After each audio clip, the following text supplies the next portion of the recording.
আচ্ছা, এই যে তুমি ঠিক মতো ক্লাসে আসো না, একদম ঠিক মতো লেখাপড়া করো না, অগোছালো জীবনযাপন করো, তোমার কি ফিউচার নিয়ে কোনো টেনশন হয় না? স্যার, আপনি কনফুসিয়াসের নাম শুনেছেন?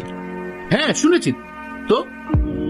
উনি বলেছেন, life is really simple but we insist on making it complicated.